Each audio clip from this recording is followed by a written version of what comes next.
마태복음 7장 7절부터 12절 말씀을 교독하겠습니다. 저와 여러분이 한 절씩 교독합니다. 마태복음 7장 7절부터입니다. 구하라 그리하면 너에게 주실 것이요 찾으라 그리하면 찾아낼 것이요 문을 두드리라 그리하면 너에게 열릴 것이니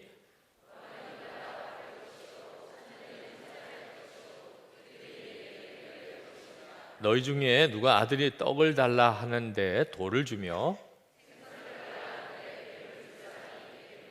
너희가 악한 자라도 좋은 것으로 자식에게 줄 줄 알거든 하물며 하늘에 계신 너희 아버지께서 구하는 자에게 좋은 것으로 주시지 않겠느냐.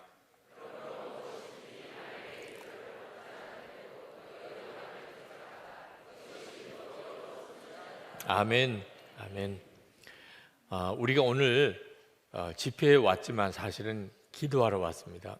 이 시간은 전통적으로 금요 철야 기도의 시간입니다. 물론 온전한 철야를 하지는 못하게 됐지만 그래도 오늘 모인 우리의 마음의 동기는 기도죠. 기도는 뭘 말하는가? 예수님께 우리 짐을 가지고 오는 겁니다. 아주 쉽게 말하면 오늘 여러분들은 여러분의 기도의 짐을 주님께 가지고 온 거예요. 주님은 계속해서 우리에게 내게로 오라고 말씀하셨습니다. 5천 명의 무리들을 먹여야 되는데 제자들이 가진 것은 5병이에요. 보리떡 5개, 물고기 2마리밖에 없었을 때 주님은 그것을 보시고 내게 가져오라 그렇게 말씀하셨어요. 그래서 주님께 가져왔더니 5천 명이 먹고도 12광주리가 남는 기적이 일어났습니다. 아들이 간질에 걸려서 계속 이리저리 넘어지고 불에도 넘어지고 물에도 넘어지고 그게 너무 안타까워서 아버지가 제자들에게 좀 고쳐달라고 데려왔는데 못 고치고 있었어요. 그때 예수님께서 그를 내게 데려오라 그렇게 말씀하셨어요. 그리고 주께서 그를 깨끗하게 고쳐주셨어요. 주님께 가져오는 거예요. 그게 하나님의 계획이고 주님은 우리를 깨끗하게 하십니다.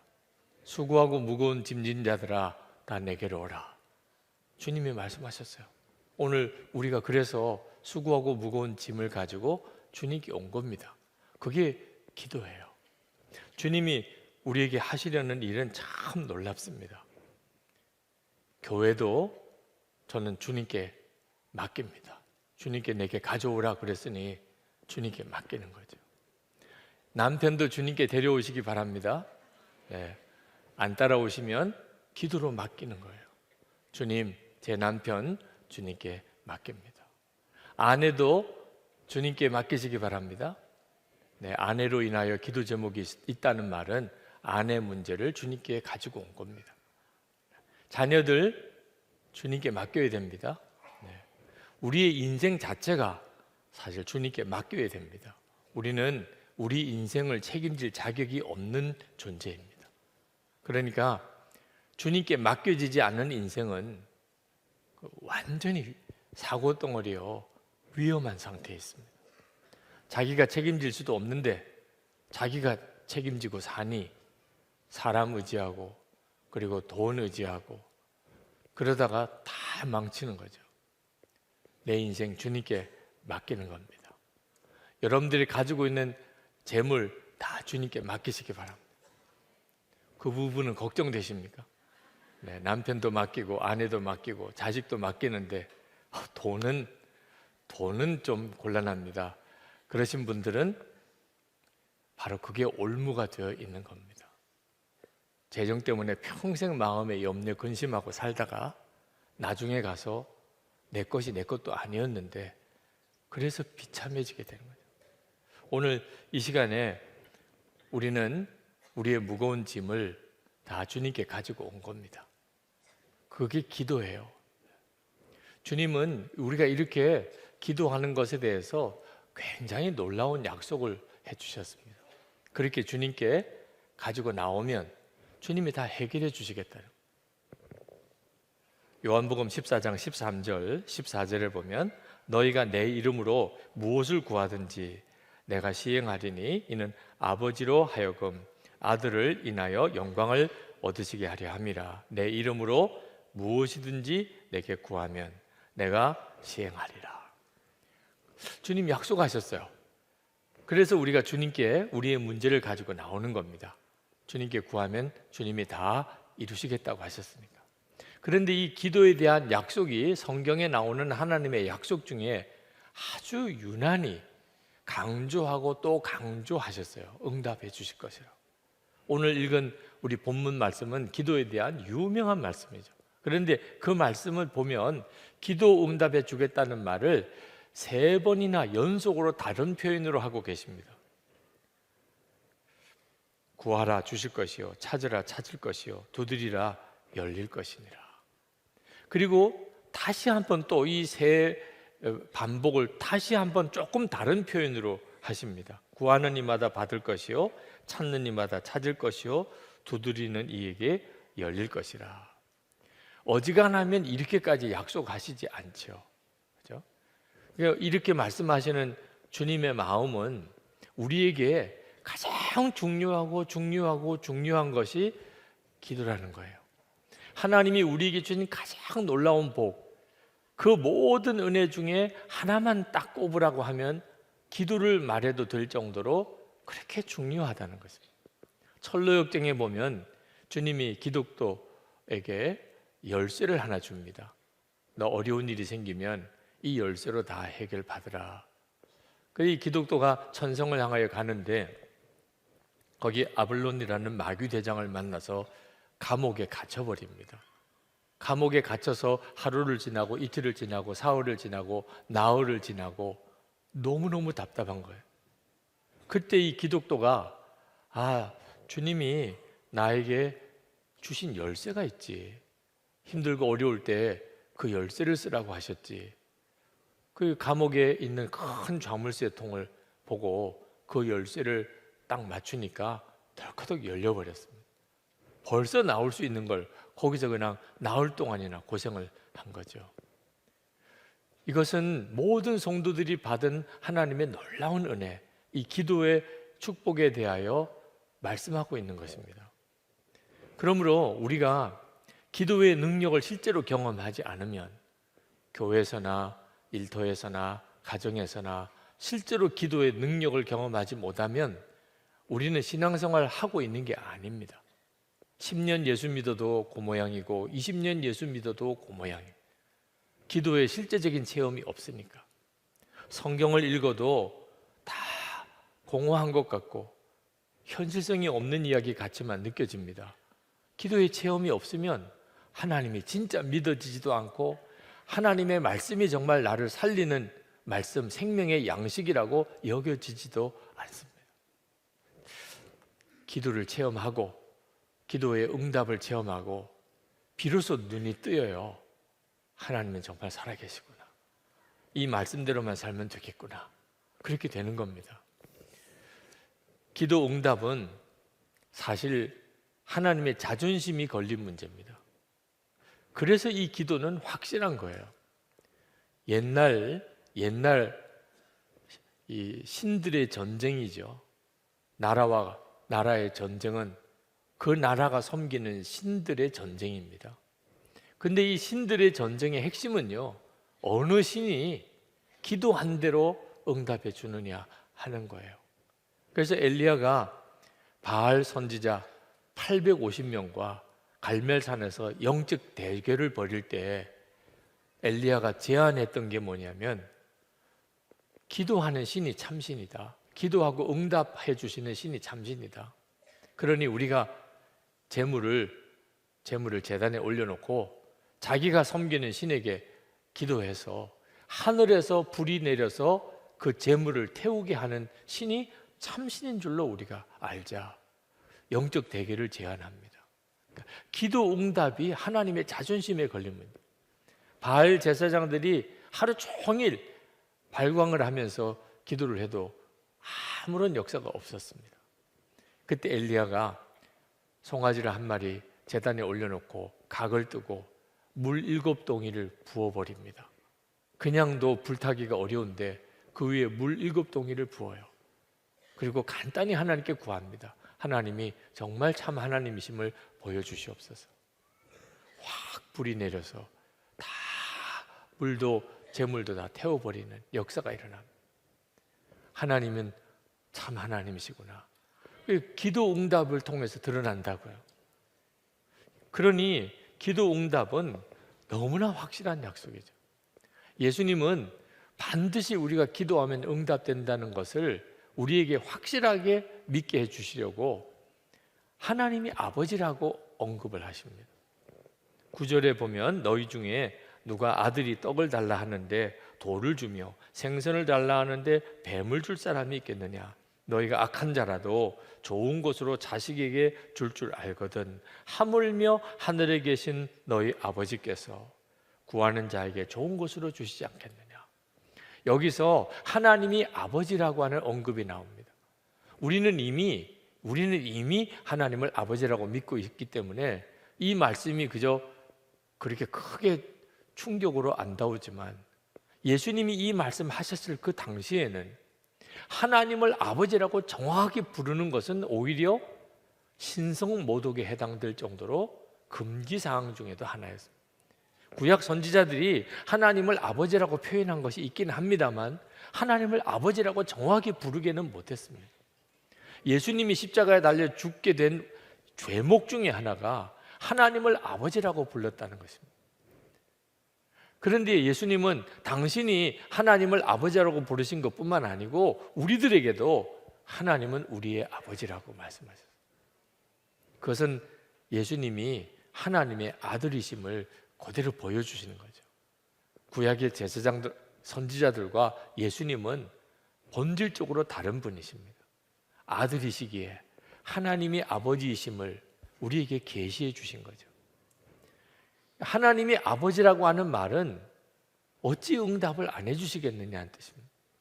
아들이 아버지에게 뭘 달라고 그러는데 어찌 응답을 안 해주시겠느냐. 제가 참 어려운 문제로 기도원에 올라가서 기도를 해야 될 만큼 그렇게 힘들었던 때가 있었습니다. 기도원에 올라가서 큰 기도원 예배실에 들어갔는데 무릎을 꿇고 하나님께 구하는데 기도가 안 돼요. 기도할 제목은 너무너무 많은데 기도가 안 됩니다. 너무너무 답답한 가운데 있다가 주기도문에 기도를 드려야 되겠다. 무엇을 구해야 될지 어떻게 구해야 될지 모르겠는데 그저 주기도문으로 기도를 해야 되겠다. 그래서 하늘에 계신 우리 아버지여 그렇게 시작을 했는데 그리고는 더 이상 기도도 못했어요. 아버지여 아버지여 아버지 아버지 몇 번을 울면서 아버지를 불렀는지 모르겠어요. 그냥 눈물이 그냥 펑펑 쏟아지면서 아버지 아버지 아버지 아버지. 그게 기도의 모든 것이었고 그 기도가 열리면서 더 이상 구할 것도 없다는 생각이 들었어요. 하나님이 내 아버지시면 구할 것도 없어요. 이젠 갑자기 그렇게 답답한 문제들 정말 절망적인 그런 형편이 싹 다 해결이 되는 겁니다. 하나님이 아버지시면 충분하지 뭐 그런 생각도 들었습니다. 하나님이 아버지시라고까지 말씀하시면서 주님이 우리에게 기도는 확실히 응답된다는 겁니다. 이렇게 너무나 놀랍게 기도에 대한 약속을 주셨는데도 우리의 실제적인 기도 생활은 너무너무 비참할 정도로 기도가 약합니다. 성경을 읽어보면 정말 너무나 놀라운 기도에 약속을 주셨는데 믿어지지 않을 정도로. 그런데 실제로 그런 엄청난 기도의 약속을 받고도 기도를 안 하는 우리는 또 보통이 아니죠. 네. 그런 약속을 받고도 기도를 안 해요, 우리는. 그러니 참 답답한 일입니다. 왜 이렇게 됐죠? 여러분, 기도의 이 엄청난 약속을 오늘 처음 들으신 것도 아니고 그동안 신앙생활 하면서 들었던 수많은 설교 중에 기도에 대한 약속에 대한 말씀을 어찌 뺄 수가 있겠습니까? 그런데도 왜 기도가 안 되지요? 기도가 힘들고 왜 기도가 그렇게 답답하고 왜 기도가 그렇게 안 되나요? 우리에게 알게 모르게 기도의 좌절이 굉장히 많이 쌓여져 있기 때문입니다. 기도한다고 다 되나? 기도해도 안 되던데 우리 속에 또 하나 굉장히 강하게 형성된 믿음입니다. 말씀이 약속해 주시는 이 엄청난 약속에 반해서 우리 속에 아주 무섭게 기도에 대한 불신이 있습니다. 그래서 이제 더 이상 기도할 힘이 안 나는 거예요. 진짜 기도하면 하나님이 다 들어주신다고 믿어지면 사실 이렇게 고생하고 애쓰고 피곤하게 살 이유가 없지요. 그죠? 우선으로 기도하는 거죠. 사실 기도는 우리의 삶의 모든 문제를 풀어주는 하나님의 완전한 구원입니다. 근데 문제는 믿어지지가 않는 거예요. 기도는 또 하나의 수고일 뿐입니다. 그렇게 고생하고 힘들게 일하고 또 기도도 해야 되는, 기도는 우리에게 또 하나의 짐이 되어버렸어요.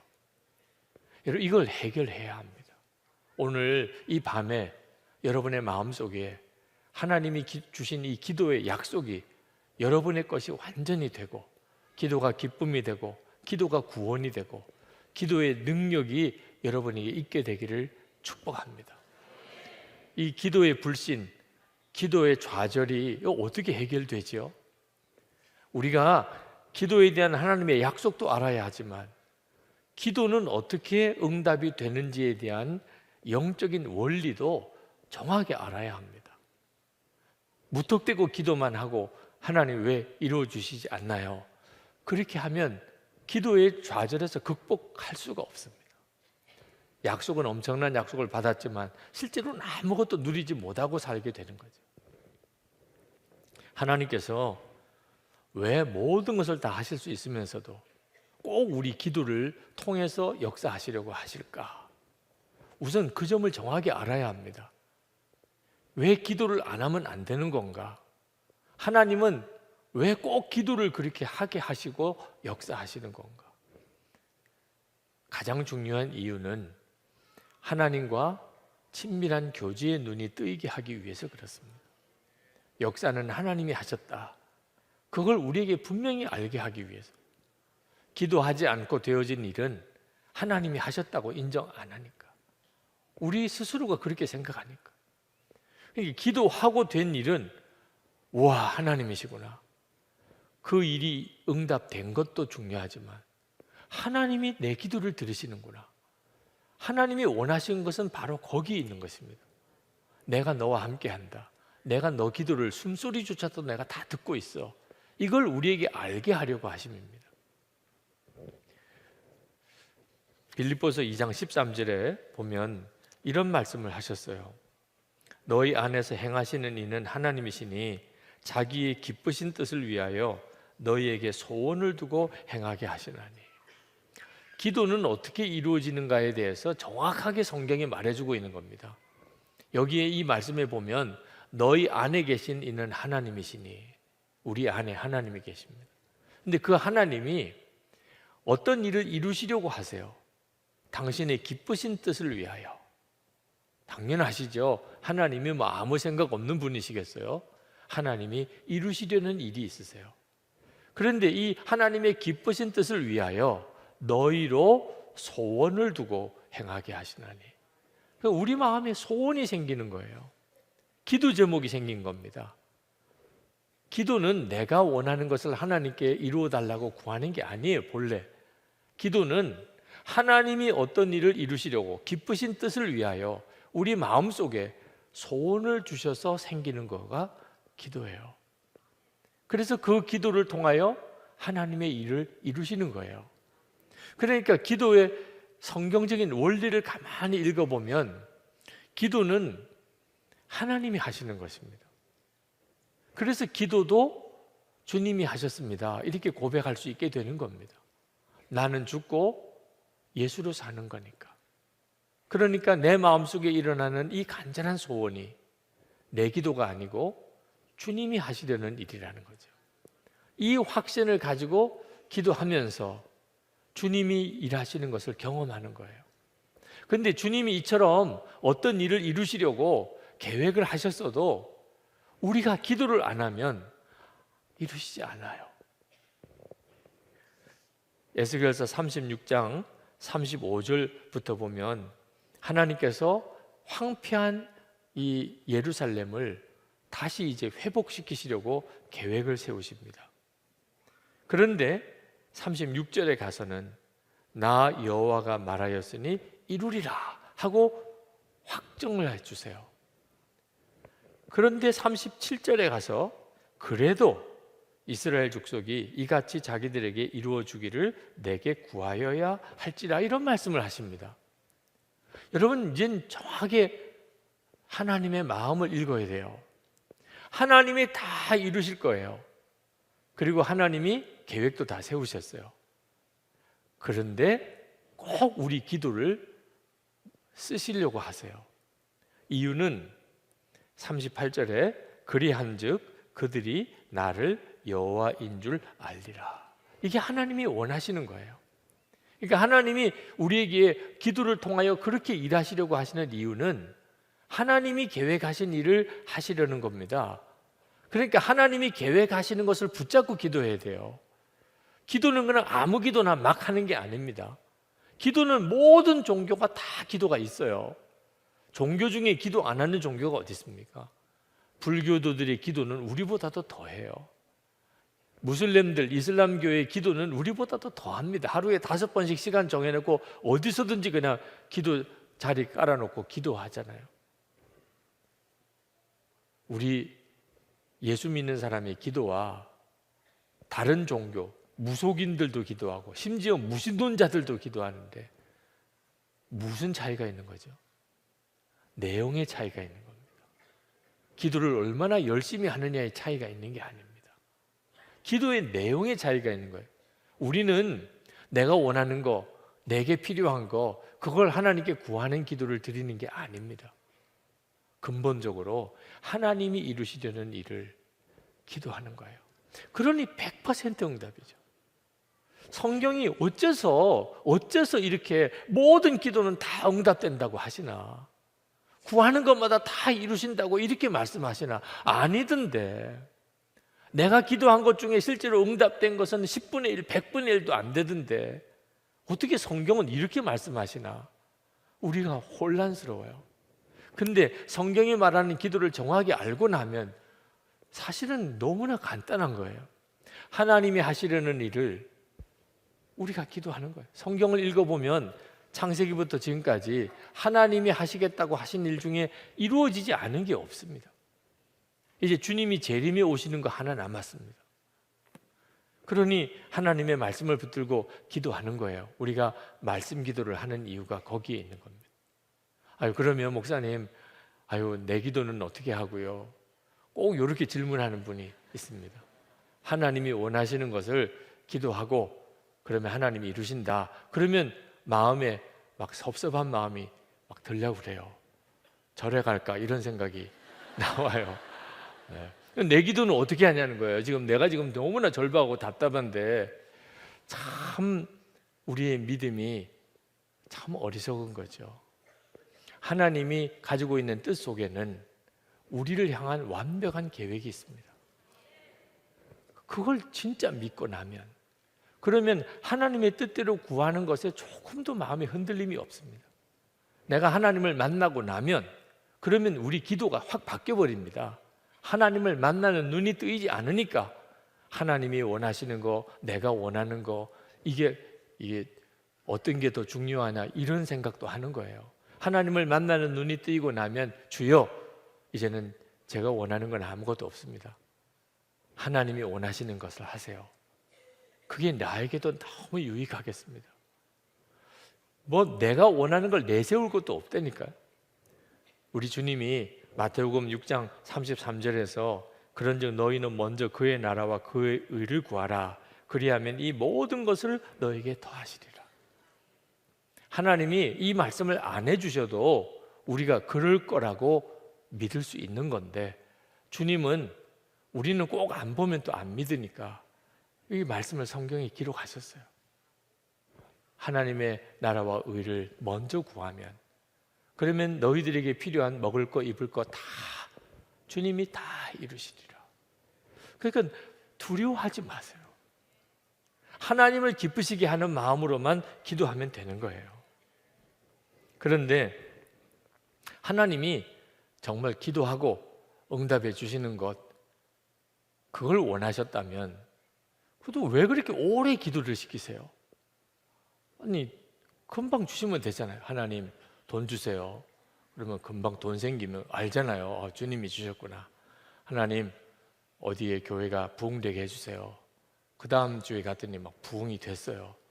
그러면 아유, 하나님이 살아계시구나. 금방 알 텐데 왜 기도 기간이 한 달도 1년도 3년도 이렇게 됩니까?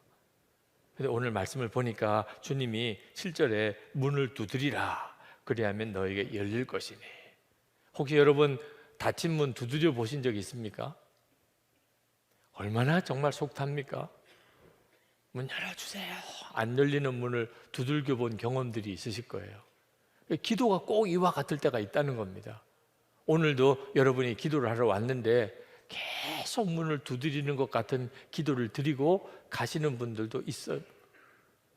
왜 이렇게 하시냐 말입니다. 그냥 한번 두드리면 알겠다 이렇게 열어주시면 되지요.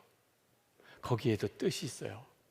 하나님이 우리에게 계속 문을 두드리게 하시는 이유는 하나님이 까다로우시거나 인색하시거나 우리를 모르셔서 그러신 게 아니고 기도를 통하여 우리를 변화시키시려고 하기 때문입니다. 우리가 언제 변화되는 줄 아십니까? 모르시겠으면 여러분 지금까지 예수 믿고 변화된 삶을 한번 쭉 돌아보세요. 기도하면서 다 변합니다. 설교 들을 때 변하는 것 같아도 그렇지 않습니다. 기도할 때 변하는 거예요. 기도할 때. 기도하면서 내가 바뀝니다. 그러니까 하나님이 이 기도를 통하여 우리를 바꾸어 가시는 일을 하시니까 하나님이 금방 다 이루실 수 있지만 우리를 계속 기도의 자리로 나오게 하는 겁니다. 우리에게 기다리는 인내도 훈련시키시는 거예요. 인내를 훈련하지 않으면 마지막 때 하나님 앞에 서지 못합니다. 또 하나, 하나님과 우리 사이에 생각을 조율하는 거예요. 우리는 우리 생각이 있습니다. 하나님께는 하나님의 생각이 있어요. 근데 이게 같지 않습니다. 그러니까 계속 기도하면서 하나님과 우리 생각이 맞추어져 가는 거죠. 그게 바로 기도예요. 기도하고 또 기도하고 기도하는 중에 기도가 달라집니다. 어떤 젊은 집사님이 그런 고백을 하더라고요. 자녀 위해서 그렇게 기도를 했어요. 3년이 지나도 5년이 지나도 아이가 생기지 않습니다. 그때 하나님이 마음에 깨우쳐 주신 것이 있어요. 자식만 주시기를 기도하지 말고 너가 좋은 아버지가 되기를 위해서 기도하라. 생각해 보니까 그냥 아이 태어나기만 원했지 내가 그 아이에게 얼마나 좋은 아버지인가에 대해서는 생각을 해보지 않았어요. 그제서야 기도가 확 달라졌습니다. 주실 것은 믿고 주실 것은 믿고 하나님 제가 그 아이에게 좋은 아버지가 되게 해 주옵소서. 그러니까 기도는 그냥 건성기도 하나님이 응답을 뒤로 미루시는 것처럼 보이는 게 괜히 그렇게 하시는 게 아닙니다. 우리 안에 철저하게 하나님만 의지하는 겸손을 배우게 합니다. 철저하게 하나님만 의지해야 되는. 그렇지 않으면 반드시 실족하게 되니까. 그래서 무섭게 기도하는 기간을 두시는 겁니다. 기도하면서 몇 번이고 고백을 하게 하는 겁니다. 나는 죽었습니다. 나는 죽었습니다. 이제는 주님만 바라봅니다. 나는 절망입니다. 이제는 주님만 의지합니다. 그렇게 가게 만드는 거예요. 처음부터 그렇게 되면 얼마나 좋습니까? 근데 처음부터 그런 사람이 없습니다. 역경 가운데서 그렇게 기도하면서 믿음이 커지는 겁니다. 이제는 어지간한 어려운 문제는 마음에 걱정도 안 됩니다. 믿음은 걱정이 안 되는 게 믿음인데 처음부터 그런 믿음은 없어요. 네, 기도의 훈련을 통해서 하나님의 역사를 경험하고 나면 그러면 어떤 어려운 일이 생기는 것을 보고 우리 마음속에는 걱정이 안 돼요. 우리 교회에 도움을 요청해 오는 교회들이 있습니다. 근데 그 교회를 이렇게 보면 제 생각에는 그건 걱정거리도 안 되는데 우리가 그런 과정을 거쳐서 이렇게 믿음이 컸나 봐요. 그러니까 도와달라는 요청을 받으면 아니 무슨 그런 걸 가지고 걱정을 다 하나 이런 생각도 드는데 입장을 바꿔놓고 보면 그쪽에는 정말 죽을 것 같이 힘든 거. 그리고 가만히 생각해 보니까 나도 그랬지 그런 생각이 들어요. 이 교회에 처음 왔을 때 너무 절망적이고 답답하고 힘들었더라. 그 고비를 이렇게 지나고 나니까 믿음이 커지니까 이제 그렇게 보이는 것 뿐이죠. 그렇게 잘합니다. 하나님이 우리를 괜히 기도시키시는 게 아닙니다. 그렇다면 그냥 기도가 좀 쉽게라도 해주시지, 그렇죠? 아니 그렇게 오래 기도를 시키실 거면 그냥 기도하면 계속 그냥 기쁨이 나와서 그냥 깔깔대고 웃기도 하고 그렇게 한 시간을 웃다가 돌아가면 기도가 한 시간 기도가 힘들겠어요. 근데 실제로 기도를 해보면 진이 빠지는 것 같은 때도 있거든요. 허리가 끊어지는 것 같고 무릎이 아프고 졸려서 죽겠고 그런 때를 왜 주시나 말이에요. 우리가 기도하지 못하게 마귀가 역사하기 때문에. 하나님과 우리만 있다면 이렇게 기도가 힘들 이유가 없어요. 근데 마귀가 작정을 하고 우리가 기도를 못하게 역사하는 거예요. 다니엘이 이스라엘이 이제 해방될 날이 가까웠음을 알게 됐습니다. 70년 만에 돌아가게 돼 있다는 걸. 근데 세월을 보니까 68년이 지났어요. 이야, 이제 곧 우리가 돌아가는가? 그래 하나님 앞에 그 일에 대해서 깨닫게 해달라고 기도하는데 응답이 없어요. 전 같으면 늘 즉시 응답해 주셨던 하나님이 응답을 안 해주세요. 그래서 그냥 기도를 시작한 것을 중단을 못하는 겁니다. 너무 중요한 문제니까. 하루를 지나고 이틀이 지나고 열흘이 지나고 20날이 지나고 다니엘도 참 대단하죠. 기도문을 풀지 않고 20하루가 됐어요.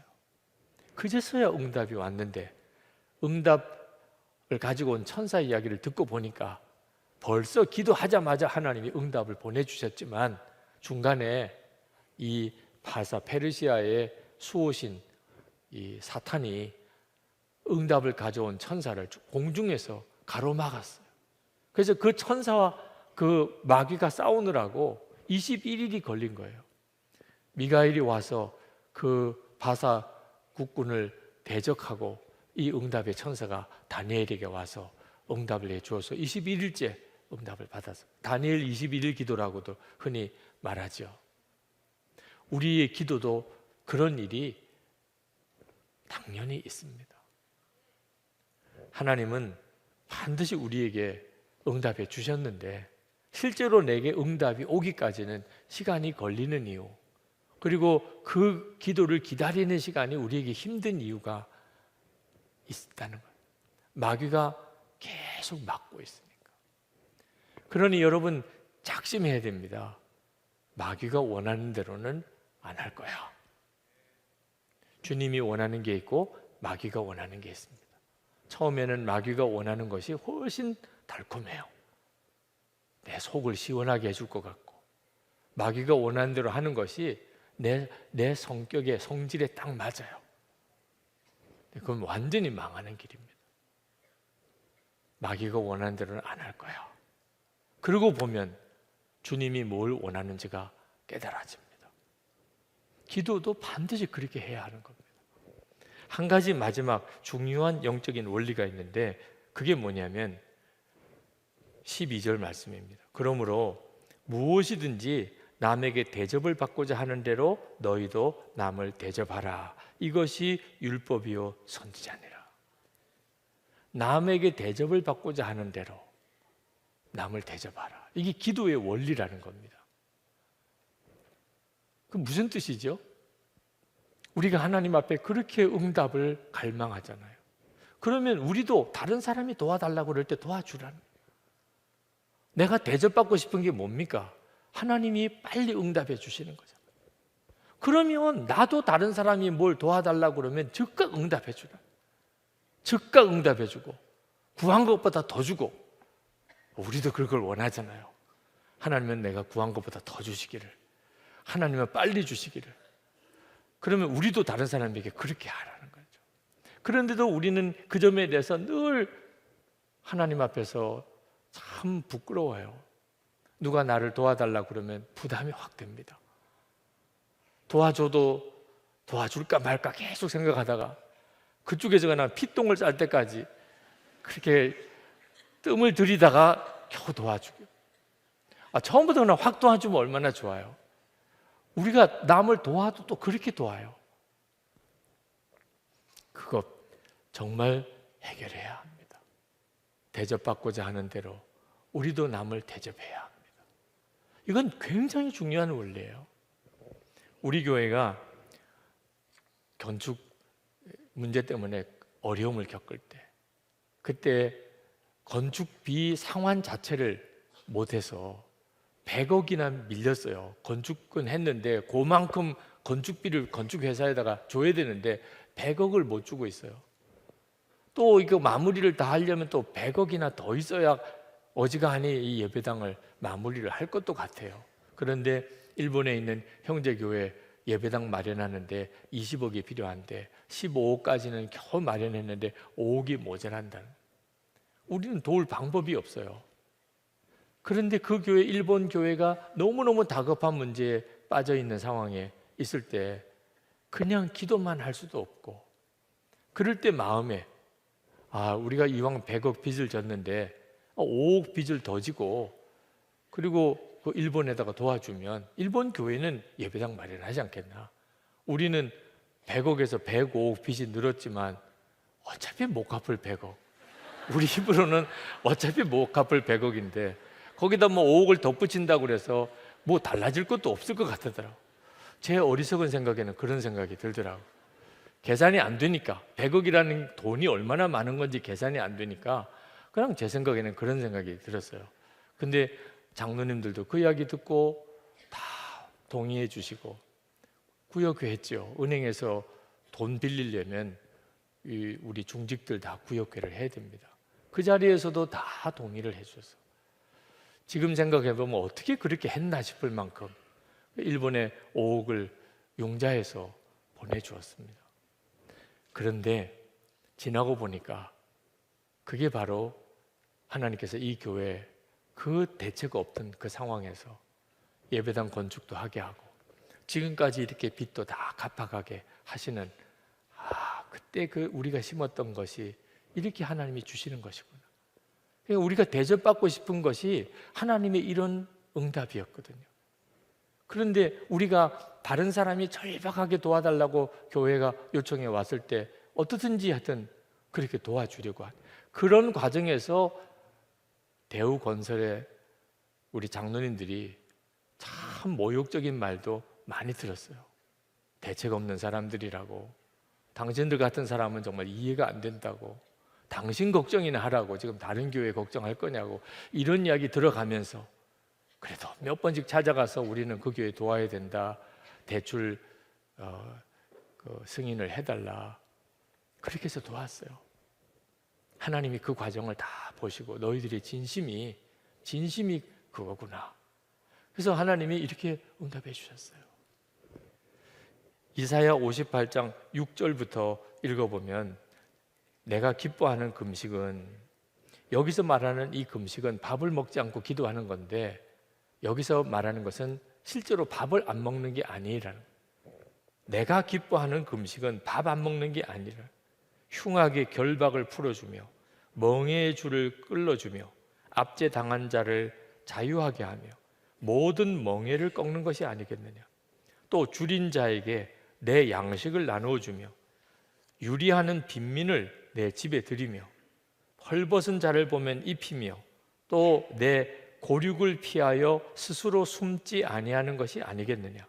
그리하면 내 빛이 새벽같이 비칠 것이며 내 치유가 급속할 것이며 내 공의가 내 앞에 행하고 여호와의 영광이 내 뒤에 호위하리니 내가 부를 때에는 나 여호와가 응답하겠고 내가 부르짖을 때에는 내가 여기 있다 하리라. 아멘. 여러분, 이제 기도하면 다른 건 잊어버려도 이거 하나만큼은 분명히 기억해야 돼요. 내가 다른 사람에게 하는 만큼 하나님이 내게 주신다. 내가 다른 사람에게 응답하는 것처럼 한다. 그러니까 사람에게는 손해보고 하나님의 역사를 힘입는 거죠. 이게 이 지혜가 생겨야 돼요. 그런데 사람에게도 이렇게 해야 하지만 하나님에게 더 그리해야 합니다.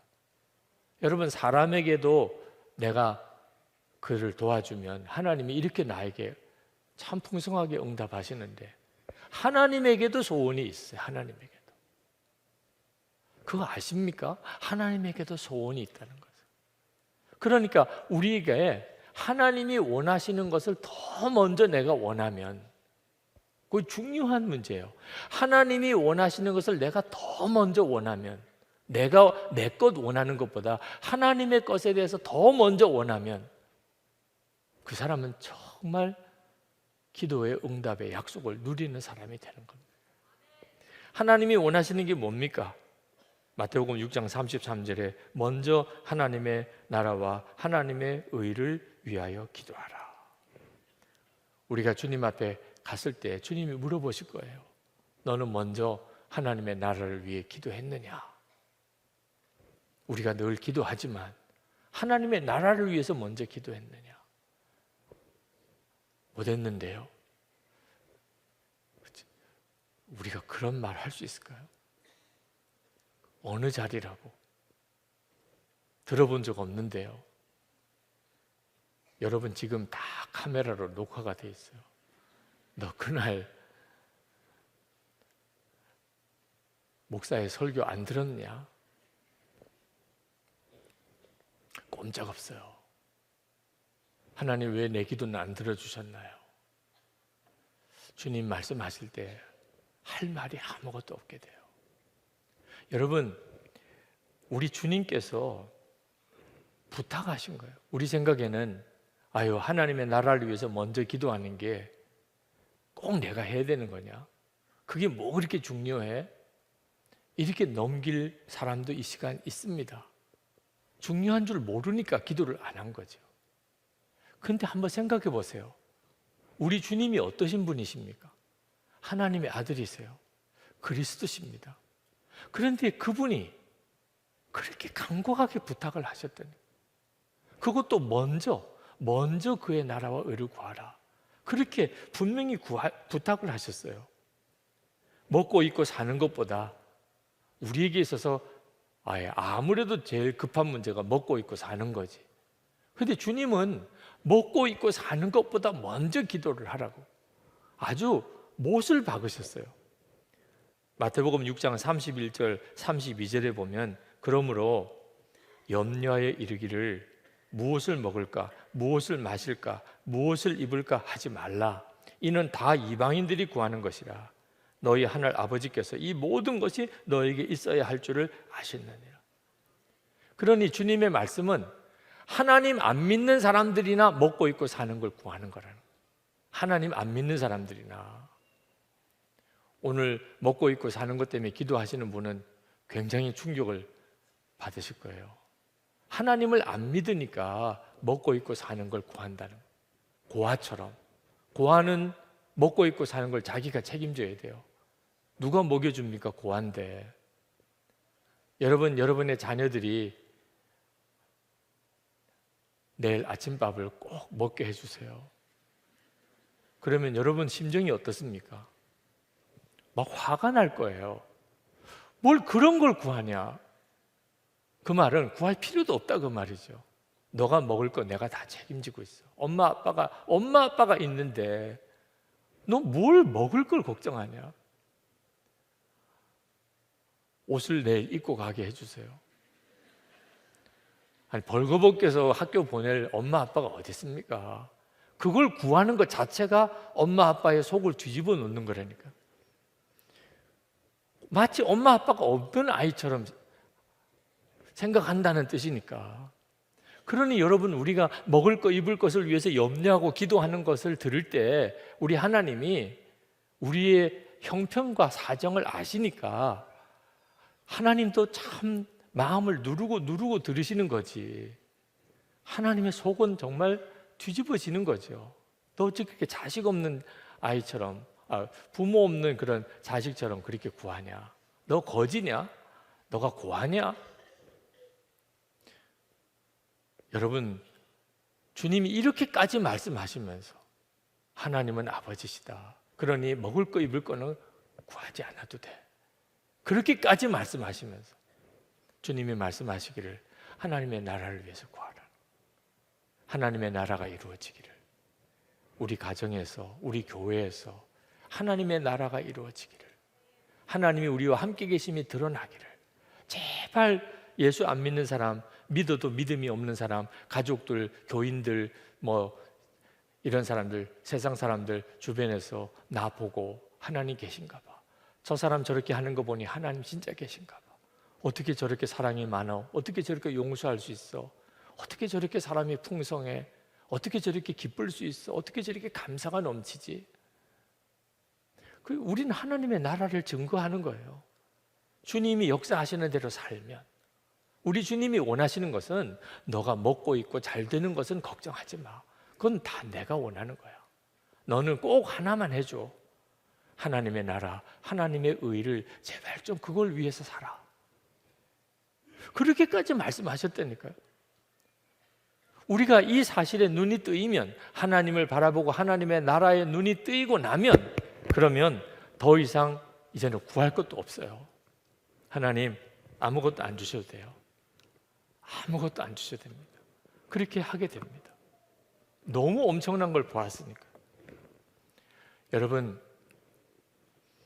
여러분의 하나님이 부으시는 은혜가 지금 여러분이 누리는 것보다 비교할 수 없이 크세요. 기도에 있어서 그렇습니다. 기도하면 반드시 응답된다. 하나님의 나라, 하나님의 뜻을 위해서 구하면 하나님이 하실 것이니까, 하나님이 또 주신 기도 제목이니 그건 100% 이루어지게 되는 거죠. 이 원리를 따라 기도해 나가기를 시작하면, 그러면 기도의 강력한 용사가 됩니다. 폴 트루니의 의사이기도 하고 기독교 카운셀러이기도 한 이분이 그런 말씀을 했어요. 부부 사이에 대화가 잘 되는 부부라면 어떤 역경이 와도 능히 견뎌낸다는. 그리고 내 말을 귀 기울여 들어줄 친구가 두세 사람만 있어도 어떤 어려운 형편 속에 살아도 그는 얼마든지 이겨나갈 수 있다고. 이게 사실이라면 하나님과 기도의 문이 늘 열려있는, 주님과 늘 기도의 교제가 있는 사람은 얘는 정말 놀라운 삶을 사는 거죠. 세계 최초로 에베레스트 산에 등반한 에드먼드 힐러리, 1952년에 그가 첫 번째 에베레스트 산에 도전을 했었는데 실패를 합니다. 그가 첫 번째 시도에 실패하고 어느 모임에서 연설을 부탁을 받고 그가 나가서 지도의 에베레스트 산을 이렇게 가르치면서 그가 외쳤어요. 너 에베레스트 산아, 너는 나를 실패하게 했지만 그러나 나는 반드시 성공할 것이다. 너는 이미 더 이상 성장이 없지만 내 꿈은 계속해서 자라고 있기 때문이다. 그래서 그 다음 해 1953년 5월에 그가 세계 최초로 에베레스트 산에 등반하게 되죠. 유명한 일화죠. 근데 여러분 자신이 지금 한없이 부족하고 모자라고 나이도 많이 들었고 그리고 이제는 몸도 옛날 같지 않고 무슨 재력이 있는 것도 아니고 내가 이제 무슨 큰일을 하겠어, 이런 생각이 있으신 분들, 여러분 기도는 달라요. 기도는 숨 거둘 때까지 기도의 능력은 모든 사람에게 공평하게 주어져 있습니다. 기도의 능력이 계속해서 커가는 것은 정말 황홀한 일입니다. 우리 주님이 주시는 이 기도의 약속을 다른 사람이 소유하고 우리는 박수만 치고 살 일이 아닙니다.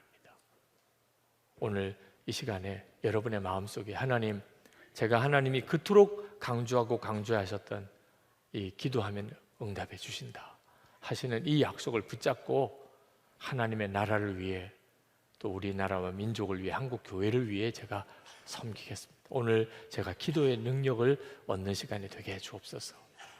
기도합시다. 우리 찬송 같이 부르시고 그리고 합심해서 기도하고 그리고 개인적인 기도 시간 계속 갖겠습니다. 예수님 목마릅니다. 우리 그 찬양하겠습니다.